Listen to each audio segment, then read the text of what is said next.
Bismillahirrahmanirrahim. Assalamualaikum warahmatullahi wabarakatuh.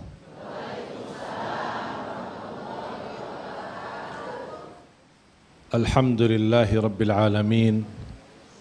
Ashhadu an la ilaha illallah wa ashhadu anna Muhammadan abduhu wa rasuluh. Allahumma salli ala sayyidina Muhammad wa ala alihi wa sahbihi wa man tabi'ahum bi ihsanin ila yaumiddin. Subhanaka la ilma lana illa ma 'allamtana innaka antal alimul hakim. Alhamdulillah syukrillah, yang saya muliakan para alim ulama, yang saya cintai para habaib, yang saya hormati jamaah sekalian yang hadir, bapak-bapak, ibu-ibu, dan pemirsa TV One dimanapun berada, semoga dimuliakan dan diberkahi Allah Subhanahu wa Ta'ala. Pilihan Allah memang itu yang terbaik, tapi kita belum percaya.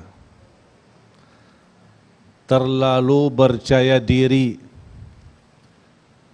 Ada bahasa boleh percaya diri, tapi tidak boleh terlalu percaya diri. Beda enggak?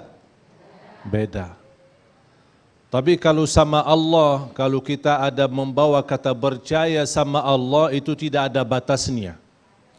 Semakin tinggi dan besar percaya kita sama Allah, semakin tinggi derajat kita di sisi Allah Subhanahu wa Ta'ala. Salah satu rukun iman yang telah dijelaskan oleh Rasulullah sallallahu alaihi wasallam, dan iman itu tidak akan sempurna kecuali disempurnakan dengan rukun ke-6. 6 rukun iman, di antaranya rukun ke-6 adalah iman bil qada'i wal qadar. Iman dan percaya terhadap takdir, terhadap qadar, terhadap ujian. Ada ujian yang nampaknya barangkali kurang baik, tapi ternyata hikmah di belakang ujian itu banyak. Ada sesuatu yang kita mohon kepada Allah Subhanahu wa Ta'ala, meminta keturunan. Allah berikan keturunan, tapi banyak stres karena keturunan. Betul enggak? Banyak pusing sama anak-anak karena dia tidak sanggup lagi mendidik anak-anak, tidak sanggup lagi memperhatikan anak-anak, apalagi anaknya sudah besar, sudah tidak mau tinggal di rumah orang tuanya, banyak memunculkan bermasalah dalam rumah tangga. Padahal sepanjang hidup kita berdoa minta anak-anak. Kalau ketika kita sudah minta sesuatu, jangan kesal, jangan nyesal. Oleh karena itu, saya punya kebiasaan kalau berdoa, minta yang terbaik sama Allah. Ya Allah, berikan keturunan kalau memang itu yang terbaik. Kalau tidak, ya Allah berikan yang lebih baik. Bisa saja orang yang tidak punya keturunan, itu pilihan Allah bagi dia. Contoh, ada seorang jamaah minta maksa-maksa sama saya, doakan supaya dapat keturunan. Saya sudah lama menikah. Saya bilang mudah-mudahan kalau keturunan itu baik, segera diberikan oleh Allah. Kalau tidak, mudah-mudahan Allah ganti yang lebih baik. Tidak mau, saya mau keturunan. Pak, saya khawatir kalau Bapak sudah dapat keturunan, nanti malah pusing, malah stres, malah sakit hati. Tidak apa-apa, yang penting punya anak. Saya kadang merasa cemburu, tetangga saya, sahabat saya, keluarga saya, semua baru nikah aja sudah punya anak. Saya sudah 18 tahun tidak punya anak-anak ini, gimana? Udah, saya kasih amalan, kasih zikirnya, sekian lama, datang lagi, alhamdulillah, istri saya sudah hamil. Mudah-mudahan lancar. Tapi ingat ya, besok jangan datang kesal. jangan datang tidak terima apa yang akan terjadi kalau terjadi sesuatu yang tidak diinginkan.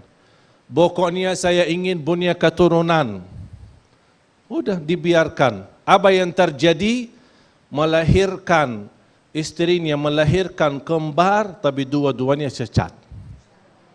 Sampai kata beliau, lebih baik dah punya anak. Inilah perkataan yang tidak boleh. Makanya kalau kita berdoa, boleh berdoa. Misal ada orang minta jodoh, datang ke saya. Tolong Syekh doain, ini jodoh saya. Sambil bawain foto. Saya bilang belum tentu baik. Saya doakan mudah-mudahan dapat jodoh yang terbaik. Bisa jadi bukan yang ada di foto. Yang ada di foto barangkali baik sama saya gitu. Boleh enggak? Jadi yang terbaik itu memang pilihan Allah. Dan salah satu jamaah sekalian bukti pilihan Allah itu baik, bahkan yang terbaik untuk kita, salah satu bukti adalah Allah berikan kepada kita agama yang terbaik. Kita lahir ke dunia ini, apalagi sebagai umat Islam yang terbesar sedunia di Indonesia, lahir di dunia ini sudah membawa agama Islam. Sebab orang tua juga Islam. Kalau dihitungkan jumlah mu'allaf sama orang Islam masih lebih banyak orang Islam. Berarti Allah sudah mentakdirkan kita diciptakan sebelum ada apa-apa. Allah sudah menuliskan dalam buku takdir sebelum ada bumi dan langit 500 tahun sebelumnya. Bisa enggak terbayang? 500 tahun sebelum ada bumi dan langit sudah tertulis takdir-takdir kita. Siapa nama kita, lahir di mana, orang tua kita siapa, agama kita apa. Disitulah Allah memilih untuk kita adalah agama yang sempurna, agama Islam. Saya dilahirkan di kota Madinah, tapi kok bisa menjadi orang Indonesia? Apakah saya yang milih? Bukan. Tapi saya percaya dan yakin Allah berikan kemudahan. Orang biasa suka berhijrah dari Indonesia ke Tanah Suci, malah terbalik. Orang Tanah Suci datang kemari. Bahkan bisa betah di sini, makan makanan di sini, bahkan enak, sudah mulai bisa makan pedas ini.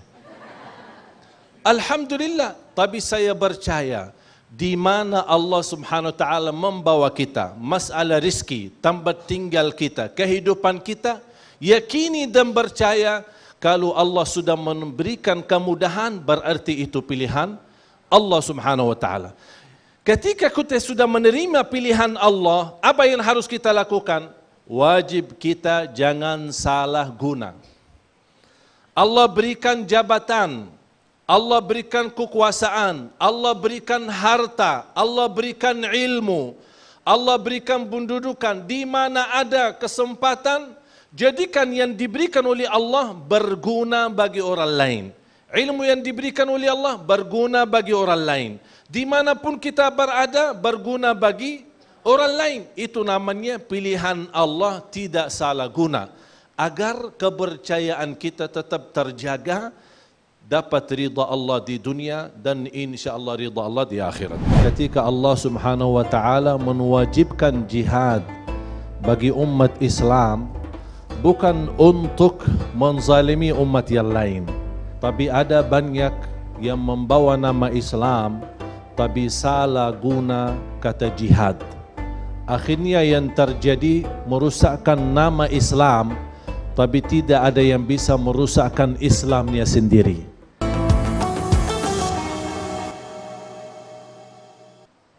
Alhamdulillah, Allahumma salli ala Sayyidina Muhammad wa ala ali Sayyidina Muhammad. Pemirsa yang dimuliakan Allah Subhanahu wa taala, di dalam Al-Quran banyak ayat-ayat yang menerangkan bagaimana pilihan Allah memang itu yang terbaik. Kadang-kadang kita suka sesuatu dari harta, dari satu usaha, atau keturunan, tapi belum tentu itu yang terbaik bagi kita. Sebagaimana bacaan qari kita tadi membacakan ketika Allah Subhanahu wa taala mewajibkan jihad bagi umat Islam bukan untuk menzalimi umat yang lain, tapi jihad untuk menyebarkan keadilan, menyebarkan aman, menyebarkan persatuan, menjauh dari kezaliman, mengangkat kerusakan. Tapi ada banyak yang membawa nama Islam tapi salah guna kata jihad. Akhirnya yang terjadi merusakkan nama Islam, tapi tidak ada yang bisa merusakkan Islamnya sendiri. Bisa merusak nama, tapi Islam tidak bisa dirusak. Mengapa? Karena Islam diturunkan oleh Allah melalui malaikat Jibril kepada Nabi Muhammad sallallahu alaihi wasallam. Nabi Muhammad adalah nabi yang terbaik. Malaikat Jibril adalah malaikat yang terbaik.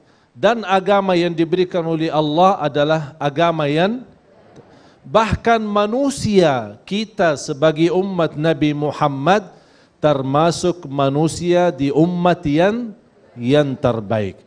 Berarti apa yang diberikan oleh Allah, wa asa an takrahu syai'an wa huwa khairul lakum wa asa an tuhibbu syai'an wa huwa syarrul lakum. Bisa ada sesuatu yang kita sukai, yang kita cintai, tapi belum tentu itu baik. Sebaliknya, bisa sesuatu yang kita tidak suka, bahkan kita menjauh, tapi ternyata itulah yang terbaik. Dan Allah saja yang lebih mengetahui mana yang terbaik untuk manusia. Kata Imam Ibnul Qayyim rahimahullah,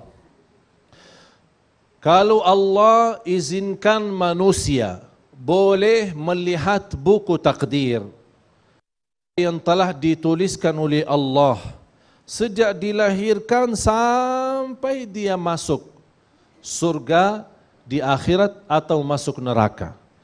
Apa yang telah ditakdirkan oleh Allah dalam kehidupannya di dunia ini, khususnya sejak lahir sampai wafat, Allah boleh izinkan terbuka buku dan setiap manusia boleh melihat sampai dia wafat. Semua akan bersyukur kepada Allah terhadap apa yang telah diberikan oleh Allah masing-masing. Saya bawakan cerita. Ada seorang selalu merasa kehidupannya bermasalah, tidak pernah bisa tenang, tidak pernah merasa nyaman.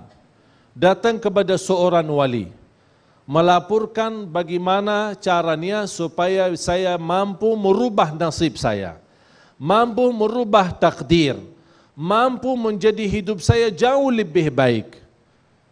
Kata seorang wali, silahkan tuliskan saja persoalanmu. Ternyata dia tulis satu surat. Masalah ini ternyata repot, banyak masalahnya. Dah ada habisnya. Memang manusia sebenarnya dah pernah puas. Biarpun nikmat tapi dah pernah puas. Mengapa? Karena dia suka melihat kenikmatan orang lain yang nampaknya lebih baik. Ketika dia sudah tulis surat itu, kata seorang wali, silahkan simpan dalam kotak. Ada kayak macam kotak amal. Disimpan dalam kotak. Udah, nanti habis sekian lama kamu balik. Insya Allah sudah selesai masalah kamu. Udah, sekian beberapa bulan datang lagi silaturahim kepada sang wali dan dia sampaikan, gimana nasib saya? Oh, inti siapa ini? Ini yang pernah datang. Yang mana? Ternyata banyak juga orang lain yang datang. Tolong ingatkan saya. Oh, nama saya ini. Saya tidak ingat.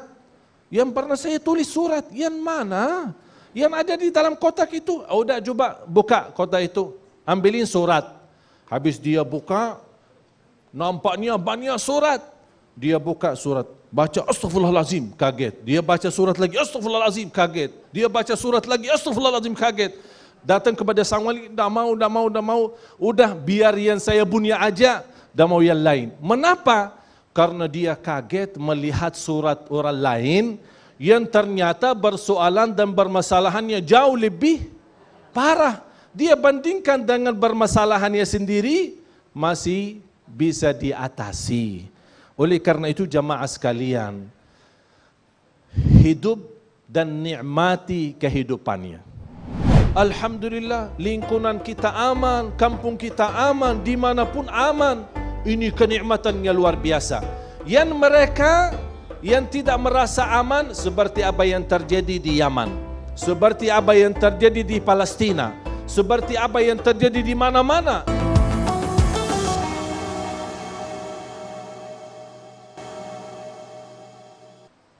Alhamdulillah, Allahumma salli ala Sayyidina Muhammad wa ala ali Sayyidina Muhammad.